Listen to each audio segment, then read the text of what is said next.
Hey there guys, I am the Six Machine and welcome back to another Warhammer video. So we knew it was coming to 40k, but today up on the Warhammer community webpage, the mighty Kratos Battle Tank has finally had its 40k datasheet revealed, and I have to say, this boy is looking spectacularly tasty. So let's dive right in and see what it will be bringing to the armies of the Space Marines on the battlefields of 9th edition. Starting off with a very strong profile and stat line, it has movement 10, ballistic skill 3+, strength and toughness of 8, a whopping 18 wounds, 6 attacks, and an impressive 2-up save. This thing is very much built to last. It does drop down in movement from 10 to 5 to 3, from ballistic skill from 3 to 4 to 5, and from attacks from 6 to D6 to D3. The movement is a bit of a pain, but most of your guns are so long range, you will probably be able to get sight on pretty much anything on the battlefield anyway. So the real big one is the ballistic skill, which is obviously a big negative if you drop down to 4s and 5s. But the other two degrading profiles aren't that terrible, so it's even got a fairly good degradation chart in it too. It does have the Adeptus Astartes keyword, which means it has even more durability with the new Armour of Contempt rule, and this thing, although you may think it's weak because it doesn't have an invulnerable save, will still be saving against even -4 AP Melter on a 5+. So you essentially have an invulnerable up to AP -5 and AP -6. This thing really is exceptionally durable. On the cost front, it is relatively pricey at 320 points, but for those points, you do get a ridiculous amount of firepower. It has a stock loadout of the Kratos Battle Cannon, an autocannon, and 4 heavy bolters. And the battle cannon itself is just an absolute beast, easily able to trade with some of the stronger anti-tank guns in the game at the moment. It's got an AP profile which hits at heavy 1, strength 14, -5 AP, and D3 +6 damage.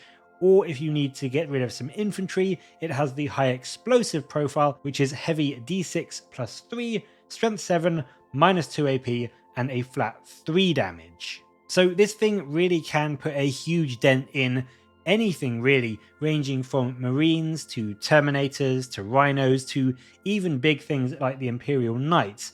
It can do all of that relatively easily, and that's not even counting all of the rest of its guns on top. The main battle cannon can instead be replaced by either a Melter Blast Gun or a Volkite Cardinal. These are a heavy 4, strength 8, -4 AP, D6 or D6 +2 within 18 inches for the Melter, or a terrifying heavy 8, strength 7, -1 AP, flat 2 damage, but with wound rolls of 6 doing an extra 2 mortal wounds on top from the Cardinal. So that is potentially 32 damage from the Volkite gun if you rolled perfectly, and even on average rolling, it is going to be a really fantastic way to force through a lot of saves and a lot of mortal wounds onto anything from well-defended high armor save enemy units, or even just big squads of things like Orc Boys or Gaunts. On top of that, of course, the lighter anti-infantry weapons on the chassis can also be swapped around.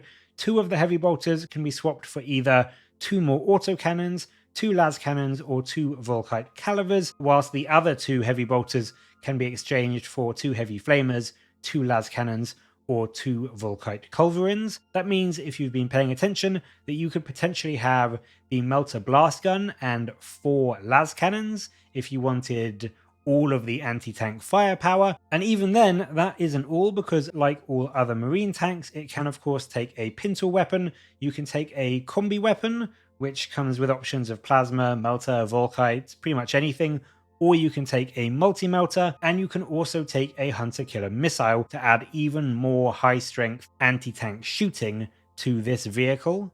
You are then of course pushing it up into the 335 points territory, but I mean, let's be honest, for that much firepower, it may well be worth it if you know you're going up against an army with loads of vehicles and tough enemies.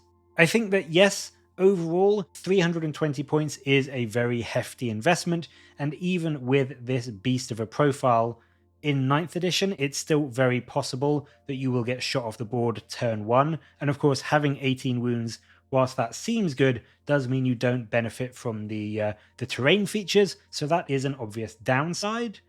But I think in terms of it being a centerpiece model, and a gorgeous centerpiece model, and giving you a genuinely huge amount of firepower, if you put this down with maybe a Tech Marine nearby, this could be a genuinely solid choice for some Space Marine chapters, and I think the Iron Hands especially will absolutely love this thing. And I mean, even if you're not sold on the points cost and the rules and the stat line, compare it to a Land Raider, which is 50 points, 55 points cheaper, and realistically, the Kratos looks like an absolute steal. But there we go, that is the Kratos Heavy Battle Tank. Will you be grabbing one, or have you already pre-ordered one? And if so, will you be using it mainly in Heresy or in 40k, or will it be used for both? And of course, the important question, which of the main weapon options will you be going for? Let me know in the comments below, and as always, thank you very, very much for watching. Please do like and subscribe for more Warhammer content from me. But until next time, I'll catch you later, guys.